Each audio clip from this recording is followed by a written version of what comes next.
and then I'll upload it.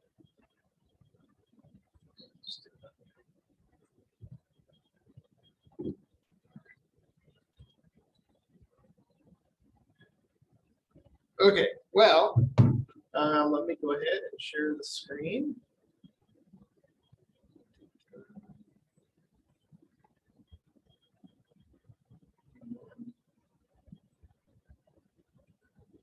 Let's open with a quick word of prayer.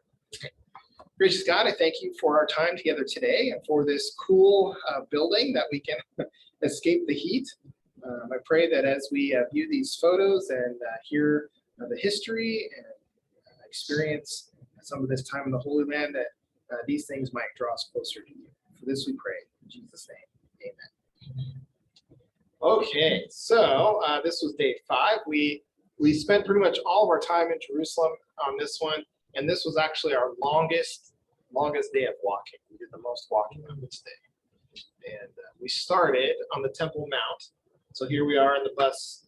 We pulled up to where we're going to park, and then we enter in. So here's some facts about the Temple Mount. It's known to Muslims as the Haram Esh-Sharif.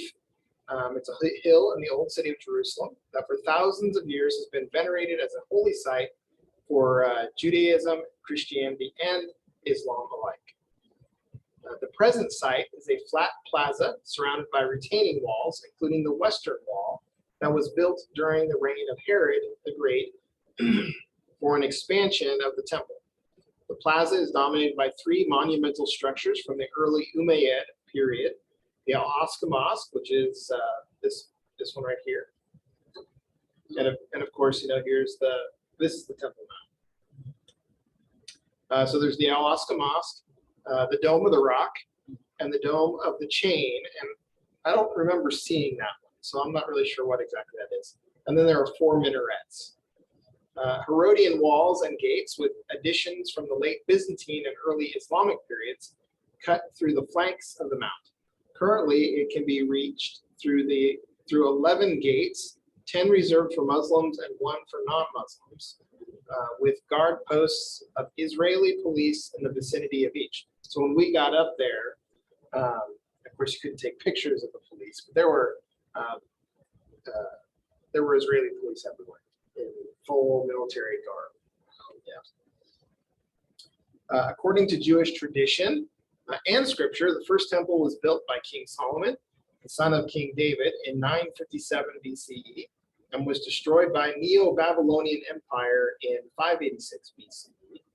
The second temple was constructed under the auspices of Zerubbabel in 516 BCE and was destroyed by the Roman Empire in 70 CE. Orthodox Jewish tradition maintains it is here that the third and final temple will be built when the Messiah comes. The location is the holiest site in Judaism and is the place Jews turn towards during prayer. Due to its extreme sanctity, many Jews will not walk on the mount itself to avoid unintentionally entering the area where the Holy of Holies stood, since according to rabbinical law, there is still some aspect of the divine presence at the site. So here's just a different view. And right up here is where the teaching steps are, because there used to be, it's kind of hidden here, but there was an entrance into the temple right here. And we'll go there on the last day. Among Muslims, the Mount is the site of one of 3 sacred mosques, the holiest sites in Islam. Among Sunni Muslims, it is considered the 3rd holiest site in Islam. Revered as the noble sanctuary, the location of Muhammad's journey to Jerusalem and ascension to heaven, this site is also associated with Jewish biblical prophets who are also venerated in Islam. Umayyad caliphs commissioned the construction of the Al-Aqsa Mosque and the Dome of the Rock on the site. The dome was completed in 692 CE, making it one of the oldest Islamic structures in the world. The Al-Aqsa Mosque rests on the far southern side of the mount, facing Mecca. The Dome of the Rock currently sits in the middle, occupying or close to the area where the Holy Temple previously stood. In light of the dual claims of Judaism and Islam, it is one of the most contested religious sites in the world. And since the Crusades, the Muslim community of Jerusalem has managed the site has managed the site. The Temple Mount is within the Old City, which has been controlled by Israel since 1967. After the Six-Day War, Israel handed administration of the site back to the Muslims under Jordanian custodianship while maintaining Israel's security control. It remains a major focal point of the Arab-Israeli conflict. And in an attempt to keep the status quo, the Israeli government enforces a controversial ban on prayer by non-Muslims. So you might have remembered not too long ago, there was some news about conflict happening on top of the Temple Mount. And I think they've closed things down again. I don't know if you can go up there, but you can't pray up there if you're not Muslim. In fact, when we went up through the security checkpoint, they checked all of our bags and make sure you weren't carrying a Bible or prayer books. So not that matters anymore because it's all on your phone. Yeah, right. But yeah, it was interesting. And there were police all over up there, making sure you weren't doing something you weren't supposed to. Right. Okay, so this is where we actually entered into the city, right here. This is the Dung Gate or Silwan Gate. And it's been here since medieval times. It's one of the gates of the old city of Jerusalem. It was built as a small postern gate in the 16th century by the Ottomans. And it was first widened for vehicular traffic in 1952 by the Jordanian, and again in 1985 by the Israeli authorities. So you can see how it was much smaller, and since then has been widened for cars to get in. Here's a shot you can really see where old walls used to be and how that was added in to extend it. So here's a really good picture of the Temple Mount. So here's one of the walls going this way, and then the other one goes that way towards the western wall. And this is one of the minarets. But you can just see how it talked about how there's different walls and different plates built into the side of it from like the Crusaders and the Ottomans, and they all built different things. And so you can see that here. That's not all original stuff. Old still. This is the Western Wall or the Wailing Wall, where this is the original wall built by Herod the Great. All you can see left of it, at any rate. I guess back behind here, archaeologists have dug back in there, and they can see more of the wall going like 1,000 feet that way. It's huge. On the last day, we'll get to see how big those stones are. Because we get a lot closer. We just walked by this on this day. We didn't actually got to stop and go down, but we do on the last day. We actually walked in here and got to put prayers in the wall, still prayers in the wall. So I'll talk more about the Wailing Wall in 2 weeks. So we're actually walking up a kind of a ramp, and it kind of looked like it was on scaffolding, and it was solid, but it wasn't a permanent ramp. But it gets you up there. So you're saying you went all the way to the top of this ramp? Yep. Oh, Yep.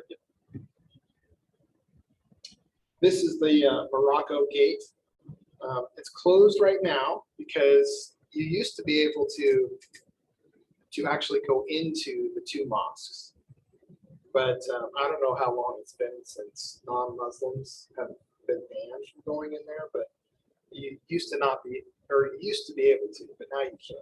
But this here, the Morocco Gate, is the only gate that non-Muslims were allowed to use to get into the Al-Aqsa Mosque complex. But it's closed now. And so now we're actually up on the Temple Mount. These are the big stones on the ground. And just some colonnades here.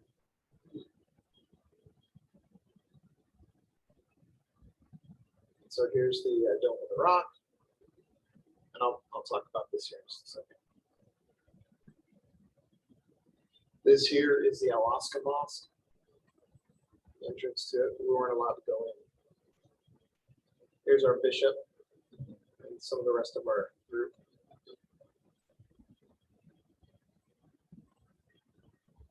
Another shot of the Dome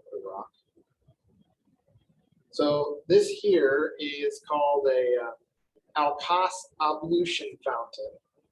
And it's for Muslim worshipers where they can sit down here and wash their feet for when they go into. So if you were to ever go into a mosque, before you can go in the actual worship space, they have places for you to wash your feet so that you're walking up holy ground.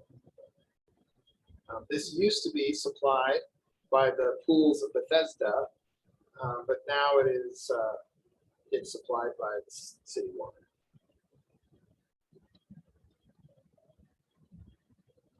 But you can just see how big.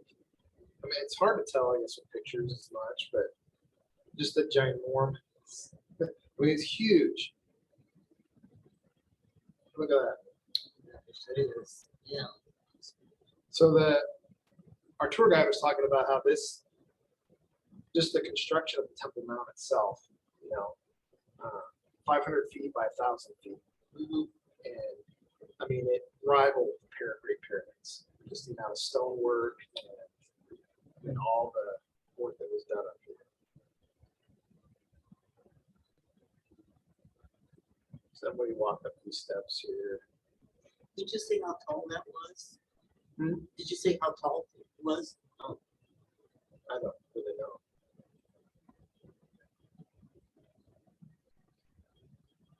So the Dome of the Rock supposedly sits on an outcropping foundation that is considered to be the foundation stone that all of creation is built around.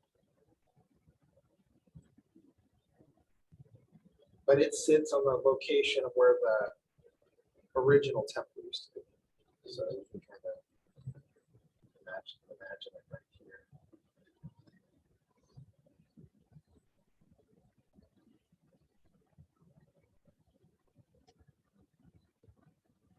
It was just really pretty. This is looking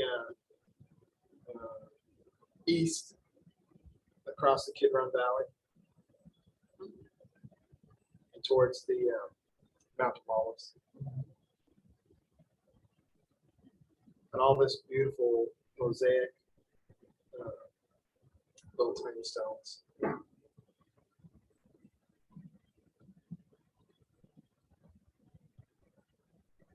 We've never been around.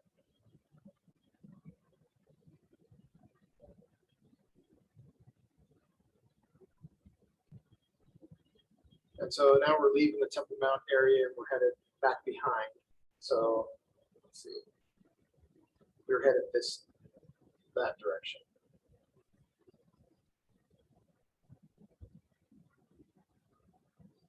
That's a really pretty area here. So now we're kind of starting to head towards the Via Dolorosa. So walk the Station of the Cross. And this is the Lion's Gate. Lion's Gate, also the St. Stephen's Gate or Sheep Gate, is one of the gates of the old city of Jerusalem. It is one of 7 open gates in the old city walls. The start of the traditional Christian observance of the last walk of Jesus from prison to crucifixion, the Via Dolorosa, begins at the Lion's Gate. Carved into the wall above the gate are 4 lions, and I didn't get a picture of this. Are 4 lions, 2 on the left and 2 on the right. Suleiman the Magnificent had the carvings made to celebrate the Ottoman defeat of the Mamluks in 1517. But you can see, I mean, pretty much once we entered into the old city, there were little mini stalls pretty much just open everywhere. People were trying to sell you stuff left and right every time you turned around. So this here, birthplace of the Virgin Mary, this is the Church of St. Anne. It's a French Roman Catholic church and French national domain located at or before the start of the Via Dolorosa between the Lion's Gate and one of the end of the second station of the cross, which is the Church of the Flagellation, which we'll go into here in a minute, and condemnation in the Muslim quarter of the old city of Jerusalem. The actual Church of St. Anne was built sometime between 1131 and 1138 during the reign of Queen Melisende. It was erected near the remains of the Byzantine basilica over the site of a grotto believed by the Crusaders to be the childhood home of the Virgin Mary, Mother of Jesus. And so there's church tradition that states that Roman Catholic and Orthodox tradition that Mary was actually born and raised in Jerusalem, raised to be the mother of Jesus. It's not, I think, doctrine that Protestants hold on to, but there's writings and extra biblical sources that kind of talk about that. So now we're getting ready to go into the church. It's a really pretty church. These were the grounds, the gardens around the church. So now this is inside the church. Now the church's acoustics are particularly suited to Gregorian chant, which makes it a pilgrimage site for soloists and choirs. And the acoustics in here were amazing. We did sing some hymns in there, but we did have one in our group who kind of sang. He did some chanting for us, and it was really cool. You could hear it. So as we left there, we ran into these three individuals, and unbeknownst to our bishop, he knew these guys, and it turns out they are three bishops of in Africa. They're African bishops from Africa. United Methodist bishops. Small world. We're in. I mean, it's crazy. All right, so this is the Pool of Bethesda, known in Jerusalem, known for the New Testament account of Jesus miraculously healing a paralyzed man from the 5th chapter of the Gospel of John, where it is described as being near the Sheep Gate, surrounded by 5 covered colonnades or porticos. It is now associated with the site of a pool in the current Muslim quarter of the city, near the gate now called the Lion's Gate or St. Stephen's Gate, and the Church of St. Anne that was excavated in the late 19th century. The name of the pool is said to be derived from the Hebrew and or Aramaic language. Beth Hesda means either house of mercy or house of grace. This meaning may have been thought appropriate since the location was seen as a place of disgrace due to the presence of invalids, and as a place of grace due to the granting of healing. And so this was the place where they thought, that the angels would come down and stir the waters, and that when they would enter in, they would be healed. So these are just more of the ruins. And there was a church. Here it is. As early as the 5th century, there was a Byzantine church in this location. And so these are some of the, you can imagine the foundation, walls and stuff that went deep down in there. And then down in here would have been where the bath or the pools were. In archaeological digs conducted in the 19th century, Conrad Schick discovered a large tank situated about 100 feet northwest of St. Anne's Church, which he contended was the Pool of Bethesda.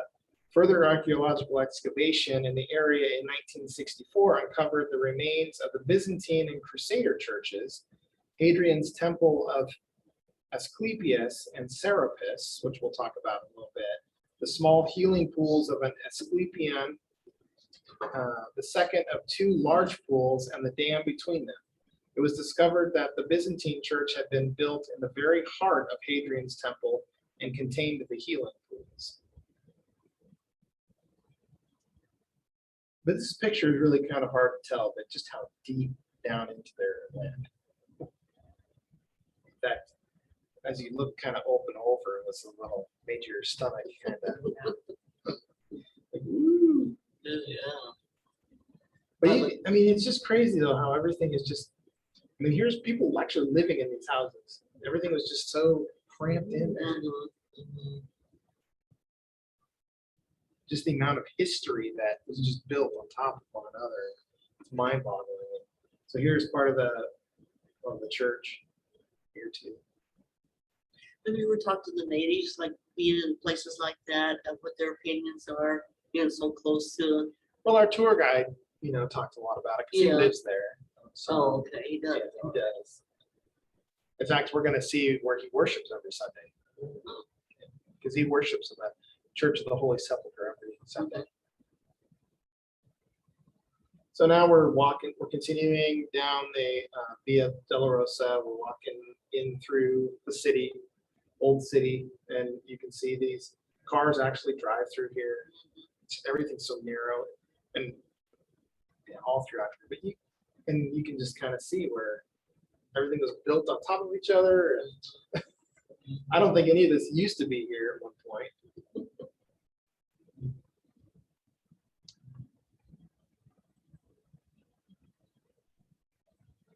There's no significance to this. I just thought it was cool. It's a hand mill for grain. All right, so this is the entrance into the Church of the Flagellation. The Church of the Flagellation was originally built by the Crusaders in the 12th century and was then deserted for many centuries. In 1838, it was purchased by the Franciscans and was opened again for worship due to the generous donations of Maximilian of Bavaria, as indicated by the plaque on the front of the church. In 1929, the architect Antonio Barluzzi restored the church, preserving its medieval style. According to tradition, the church enshrines the spot where Jesus Christ was flogged by Roman soldiers before his journey down the Via Dolorosa to Calvary. However, this tradition is based on the assumption that an area of Roman flagstones discovered beneath the adjacent Church of the Condemnation, and we'll see those stones, and the convent of the Sisters of Zion was Gabbatha, or the pavement the Bible describes as the location of Pontius Pilate's judgment of Jesus, which we find in John chapter 19, where it says, "Then Pilate had Jesus taken and whipped, and the soldiers twisted together a crown of thorns and put it on his head and dressed him in a purple robe." And then over and over they went up to him and said, "Greetings, King of the Jews," and they slapped him in the face. So we're kind of in the courtyard there. It was a really pretty church.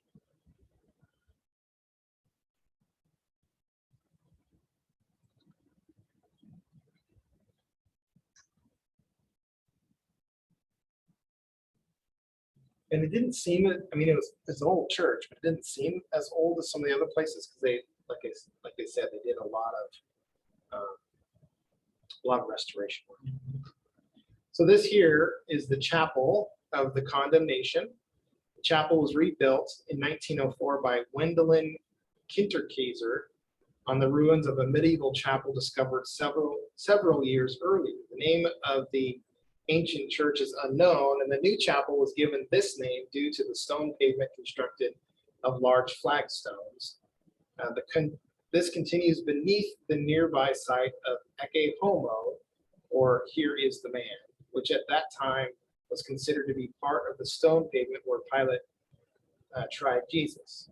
The church marks the spot traditionally held to be where Jesus took up his cross after being sentenced to death by crucifixion. The tradition is based on the assumption that an area or about those stones. And so there's some archaeological evidence that dispute that. But that's not really what it was.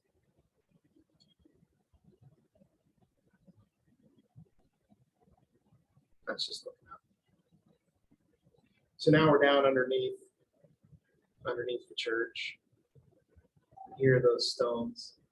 But this here is it's kind of hard to see it underneath here, but this is what it looks like in the stone. It was a Roman game played by the Roman soldiers, and I can't pretend to tell you how it was played, but you can kind of see the circle. And anyway, oh yeah. So here's the square right here, and then the circle, and the lines here. Anyway, it was kind of neat. Here are the stone pavements. We did a devotion down there too. Then we came up and out. We were at the Via Dolorosa as we continue along. Archway, another one of those deals where there's half an arch here because they built right up against it. This is the station number 3. One of the falls of Jesus, so he fell 3 times.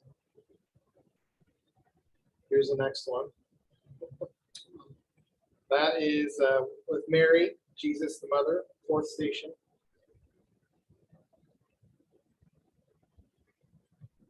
The fifth station refers to the biblical episode in which Simon of Cyrene takes Jesus' cross and carries it for him.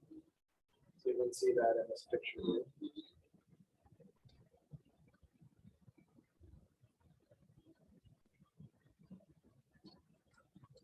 And so, like I said, walking through here, it was just church after church, church after church, the stall after stall, and all along the way, the guy was going, "You can buy from them, not them," and just kept on going. But we were walking so fast, you couldn't buy anything.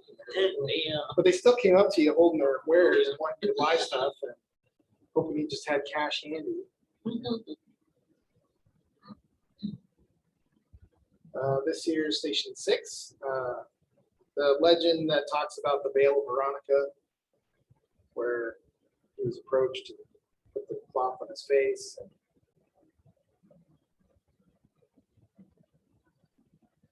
Let's see here. Oh, yeah, postage store. This was a stone that was underneath that. I think it marked the location. Yeah, it's,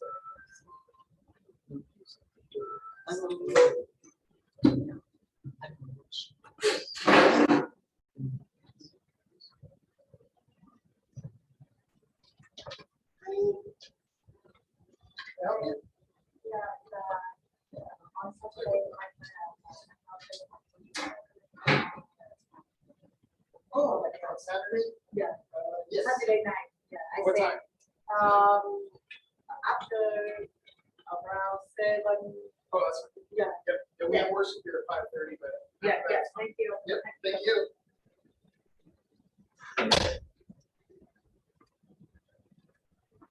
Show its pasties, parking lot. They're the ones that live right across the street over here. Oh. Their boys are always over here playing soccer. Yeah.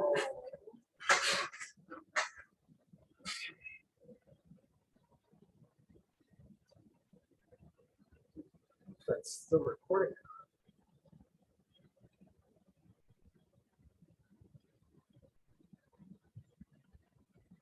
I might have to record this separate. So what's that thing in the middle then? No. It doesn't. So come- that's just a pillar that I don't doesn't work. remember. I think it's a pillar because it says Veronica on here. And I think it's just signifying what that is. Okay. Just seems a lot of place. Yeah.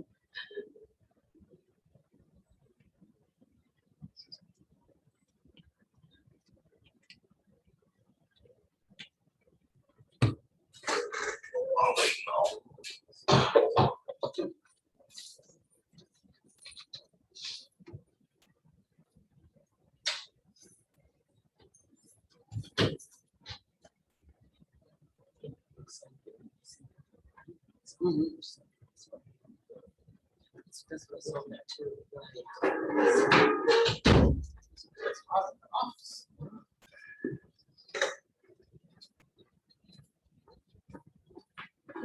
Okay. Station 7, Jesus falls again. Station 8 commemorates the episode described by the Gospel of Luke, alone among the canonical Gospels, in which Jesus encounters pious women on his journey and is able to stop and give a sermon. Is that all in the Bible? Apparently, I don't remember that, but Yeah. that's what it said. Yeah, it's like I've heard. It's probably just tradition. But yeah, you can just see how narrow everything was. And the ground wasn't very level either. That was one thing that Judy had mentioned this morning. We did a lot of walking that day, and then it was all on uneven ground too. So it was hard for some of us. I was even tired by the end of the day. Jerusalem Evangelical Alliance Church. Those kind of things. All right, so our tour guide right here, this is kind of an out of the way area. Because he lives in the Jerusalem area, he took us back behind where actual residential areas where most of the tourists don't go. And so people are living in these spots. It was really pretty back here. They had some plants, and the tourists don't usually go back here. And this is where we eat the sesame bread. It was really good. We got it hot right out of the oven. So let me just keep watching. Again, these arches just kills me. We're getting close to the Church of the Holy Sepulchre now. This was just an open courtyard here where they did a lot of shopping. But here's that sesame bread. And it's just, I don't know if you've ever seen it, but it's just like a long rope that's attached at the end. It's covered in sesame seeds. It's really good bread. All right, here's the Church of the Holy Sepulchre. Kind of reminds me a little bit of the Church of the in Bethlehem, Church of the Nativity, where you can kind of see how here's one church style, and then here's other things built off the side of it because it was built on and added to over the years. But the Church of the Holy Sepulchre is the church in the Christian quarter of the Old City of Jerusalem, and according to tradition dating back to the 4th century, it contains two of the holiest sites in Christianity, the site where Jesus was crucified and the place known as Calvary or Golgotha, and Jesus' empty tomb, where he is believed by Christians to have been buried and resurrected. The tomb is enclosed by a 19th century shrine called the Edicula. The status quo, or that agreement between several denominations, has been in place here since 1757. Within the church proper are the last 4 stations of the cross, representing the final episodes of the Passion of Jesus. Today, the wider complex around the Church of the Holy Sepulchre also serves as the headquarters of the Greek Orthodox Patriarch, or the Greek Orthodox Pope of Jerusalem. And while the control of the church itself is shared, a simultaneum among several Christian denominations and secular entities and complicated arrangements, essentially unchanged for over 160 years, and some for much longer, maintain control of the whole church. The main denominations sharing property over parts of the church are Greek Orthodox, Roman Catholic, Armenian Apostolic, and to a lesser degree, the Coptic Orthodox, Syriac Orthodox, and Ethiopian Orthodox. And to say how complicated all of this is, and you might have heard me say this before, but this ladder right here was put up, I don't know how many years ago, to fix a window. And nobody could agree on whose responsibility it was to take it down. Oh, So it's been up there for, that's them. yeah, hello, for a long, long, long time. So yeah, it just sits there till they can figure out. So, you think about arguments churches have over, what kind of coffee maker to buy. Just think how complicated that would be over a ladder. Just take the ladder down. Yeah. Anyway. Following the siege of Jerusalem in AD 70 during the First Jewish-Roman War, Jerusalem had been reduced to ruins. In AD 130, the Roman Emperor Hadrian began the building of a Roman colony, the new city of Aelia Capitolina, on the site. And then 135, he ordered that a cave containing a rock-cut tomb be filled in to create a flat foundation for a temple dedicated to Jupiter or Venus. The temple remained until the early 4th century, so that rock-cut tomb was thought to be. After allegedly seeing a vision of a cross in the sky in 312 AD, Constantine the Great converted to Christianity, signed the Edict of Milan, legalizing the religion, and sent his mother, Helena, which we've talked about already, to look for Christ's tomb. And with the help of the Bishop of Caesarea, Eusebius, and Bishop of Jerusalem, Macarius, 3 crosses were found near a tomb leading the Romans to believe that they had found Calvary. Constantine ordered in about 326 that the temple to Jupiter be replaced by a church. After the temple was torn down and its ruins removed, the soil was removed from the cave, revealing a rock-cut tomb that Helena and Macarius identified as the burial site of Jesus. A shrine was built enclosing the rock tomb walls within its own.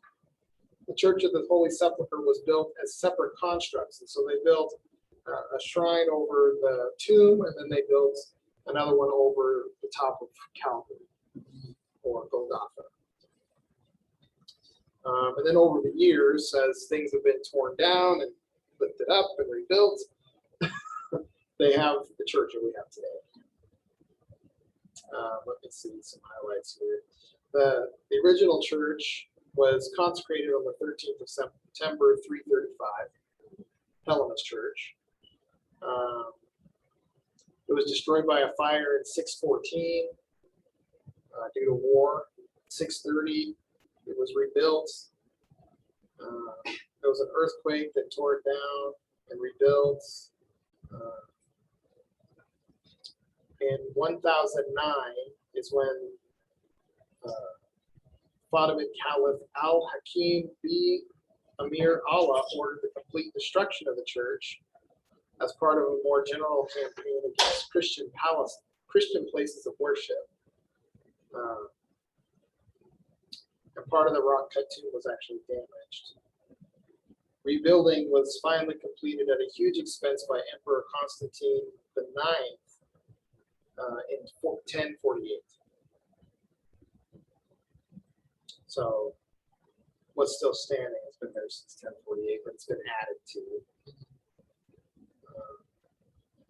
So this here is interesting because we're still outside the church, but this here is run by the Catholics, and then these first two top steps are, but all the steps below it are by a different church. Each one claims in really weird ways what is what isn't. So, all right, so now we're entering the church, and I'll explain what's below here in a second. But there's this really cool mural here, and here's a better picture, and it shows Jesus being taken down from a cross, and is being prepared for burial.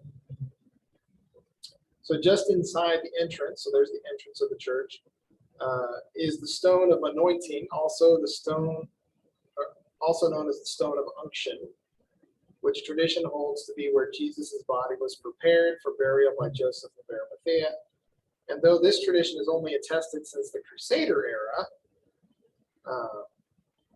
the stone was placed in 1810 in the reconstruction. So, that's not the original stone. This isn't necessarily likely where that happened. It's the site where it's venerated by. So up here, it's just inside the church to the right, is the entrance. Entranceway is over here to Calvary, Golgotha. And traditionally regarded as the site of Jesus' crucifixion and the most lavishly decorated part of the church. And so later on, we get up into here, this pictures of his lavishly decorated. The exit is via another stairway on the opposite side. So here's the exit where you see this person here. I didn't realize that because later on when I went up there, I actually went in the exit.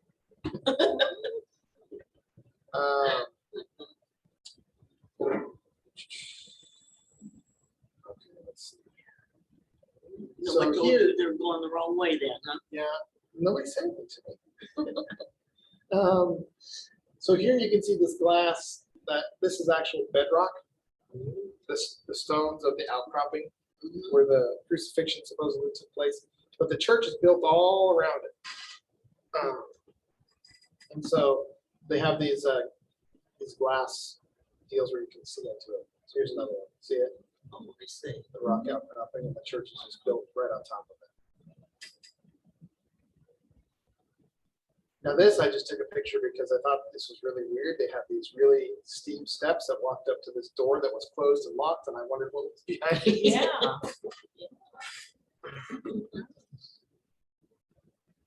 Seemed really mysterious.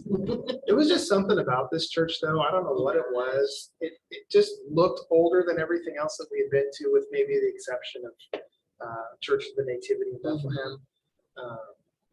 But it just had a, I don't know, certain aura about it. It was kind of dark, and it was very medieval, you know. And this would have been one of those churches where it would have been really cool to see it lit with all the candles all throughout there, rather than the Electric lights. lights. Yeah, electric lights.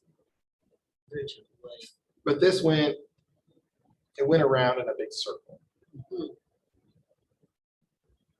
and they have these little chapels, Mhm. like every other church we've looked at. Mhm. Here is one of them, and I have this really cool triptych painting. It's looking straight down.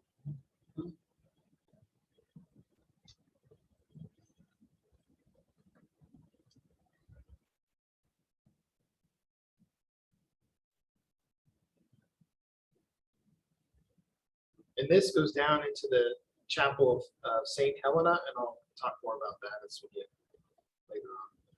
It was one of the most beautiful chapels of everything we saw.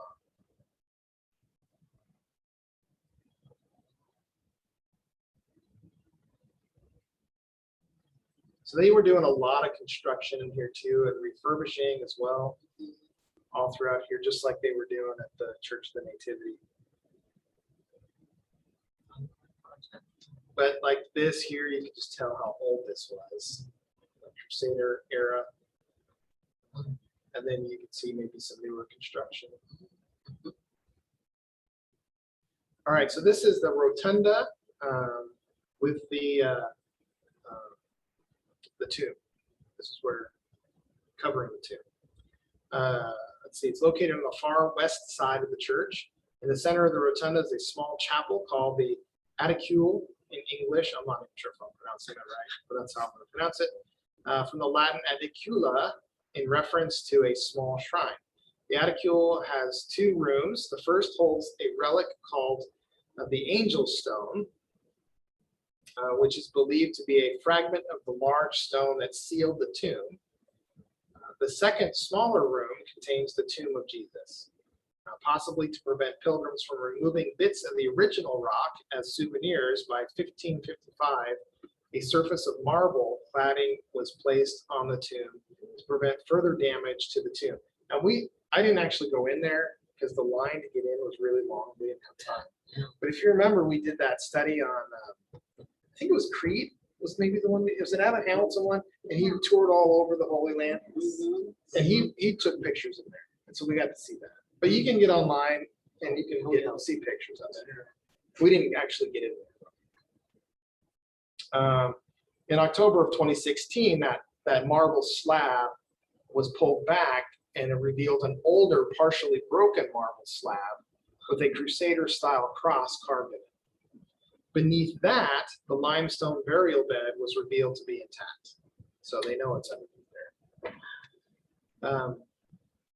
Under that status quo, that agreement between the Eastern Orthodox, Roman Catholic, and Armenian Apostolic churches, all three of them have rights to do Mass, and they have Mass in their daily.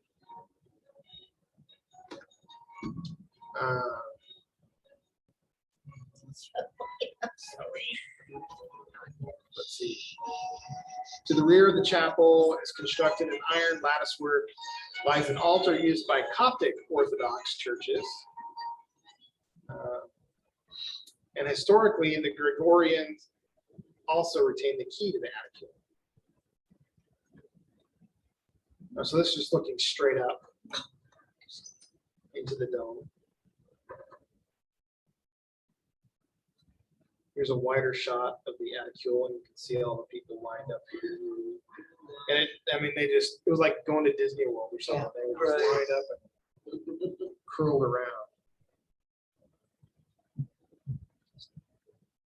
But it was just, look how all that stone, and built to last forever. It's crazy.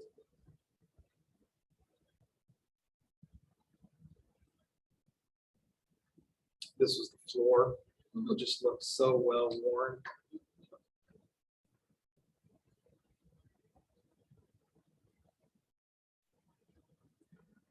And these pictures just don't do justice how big it was.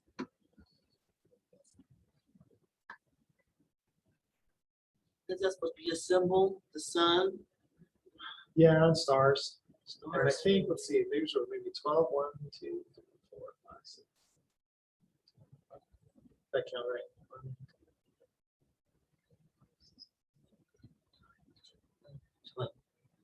12. Yeah, 12. I'm assuming probably 12 disciples or 12 tribes. I would assume since this is a Christian church, probably 12 disciples. Here was the entrance into the tomb, which, like I said, we didn't get to go. All right, so here is. Oh, it is recording. Good. Okay, that was Good. part 1. Here is part 2.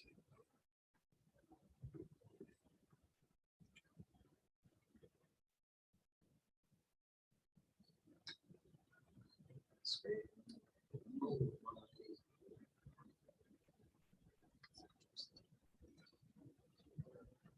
Share screen.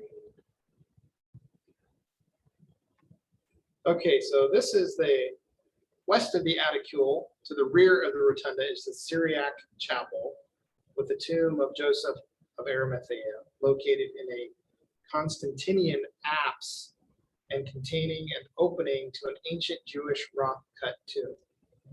This chapel is where the Syriac Orthodox celebrate their liturgy on Sundays. This is where our tour guide attends worship every Sunday. And that's the altar. The Syriac Orthodox Chapel of Saint Joseph of Arimathea and Saint Nicodemus. On Sundays and feast days, it is furnished for the celebration of Mass. It is accessed from the rotunda by a door west of the Aticule. And so we got to go in there. And on the far side of the chapel is the low entrance to an almost complete first century Jewish tomb, initially holding 6 Koch-type funeral shafts radiating from a central chamber, 2 of which are still exposed, although this space was discovered relatively recently and contains no identifying marks. Some believe that Joseph of Arimathea and Nicodemus were buried here. Since Jews always buried their dead outside the city, the presence of this tomb seems to prove that the Holy Sepulchre site was outside the city walls at the time of crucifixion. And so the fact that they found this lends more credence to the fact that this was, maybe the site where Jesus was buried. And this was really low. It was kind of creepy back in there. I didn't go very far. Of course, that was with my flash on my camera, so it was dark back in there. But you can see the tomb. Yeah. Right here. And so we're out of that chapel now. We're kind of walking through. And then just the beautiful paintings too. I really like that one.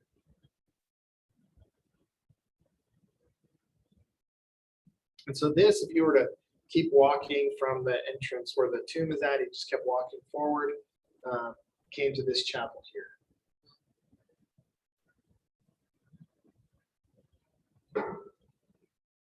So you can see over here, this is the rotunda, and this is on the wall. So 180 degrees around, and that's where that was. Yeah, see, here's the entrance into that chapel area.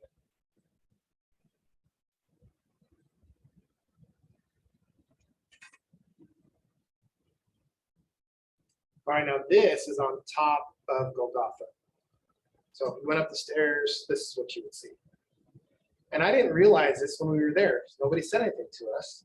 But I learned this from that Adam Hamilton study. You see this lady down here? So there's a hole where you can reach down and actually touch touch the rock. And I didn't know that, but here's the line of people coming up the right way. I came up the opposite way. And, but here's some glass and you can actually see the rock. But look how decorated this is. Yes. There you go. Now you can see, here's the bedrock. I didn't wash my hands again. There's the other side. Um, There was a lot of people up there. oh, yes. Just look how intricate that is. Yeah. Gosh, it was something else. So then turning 180 degrees around, if you were to look straight down, that's where that stone slab was, where they. So now we've come full circle around the church. Yeah, straight down here. Mhm. Now there were several of these all the way around. And I didn't know if this was a giant candle holder, because this was taller than me. And see this point sticking up? So I can imagine that is where you put the candle on top. Right. But I could also see this as like a giant incense burner too. I'm not really sure what it was. Maybe I'd do some more research. I'm sure I'd be able to find out, but it was interesting. There were several of them all the way around.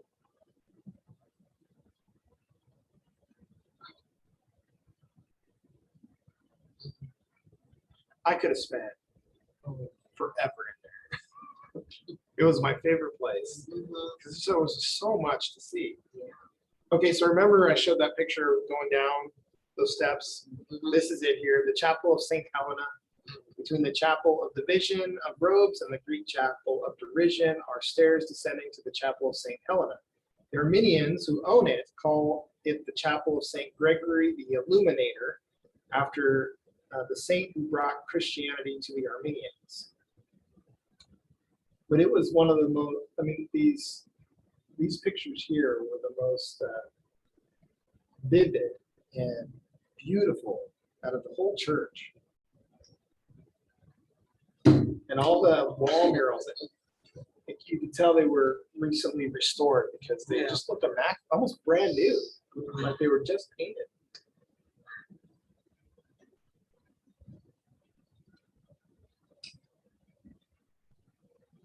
It was quite the deal. I could have spent a lot more time down there too. And this was the floor, the mosaic floor, showing biblical scenes. The ark, the rainbow. Look at that ceiling. Oh, gosh. Isn't that beautiful? It's fantastic. You can see a nail, his foot, hole in his foot. Yeah, beautiful colors.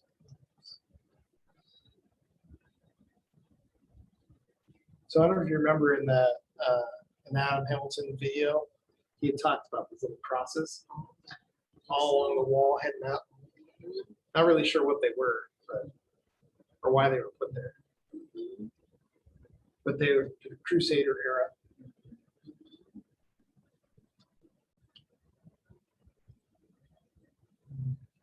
Okay, so we left there and we went to another site that claims to be the site of Jesus' crucifixion and burial. I'm not as convinced about this site, but the people who own it, of course, they think that this is the site. But this is called the Garden Tomb. I mean, there is some evidence that kind of makes it sound a little bit convincing, but it's a rock-cut tomb in Jerusalem, which was unearthed in 1867 and is considered by some Protestants to be the site of the burial of Jesus. The tomb has been dated by Israeli archaeologist Gabriel Barkay to the 8th and 7th centuries BC, so older. But the reuse of old tombs was not an uncommon practice in ancient times, but this would contradict the biblical text that speaks of a new tomb, not a reused tomb, made for himself by Joseph of Arimathea, Matthew 27:57 60.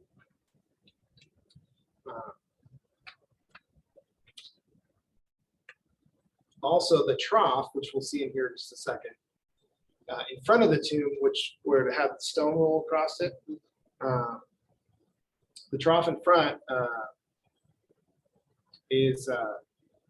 was dated by archaeologists to be during the Crusader period, so much later than Jesus' birth or Jesus' death.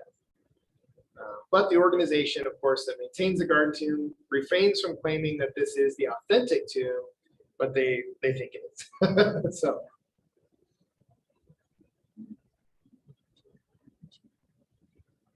It was very pretty. It was really a garden, Mhm. you know, scenic garden.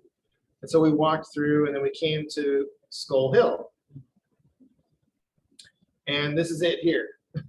Doesn't look like much. In fact, it's really kind of distracting. It's kind of a parking lot right in front of it, but up here would have been where the crosses were. But this old picture kind of shows you why.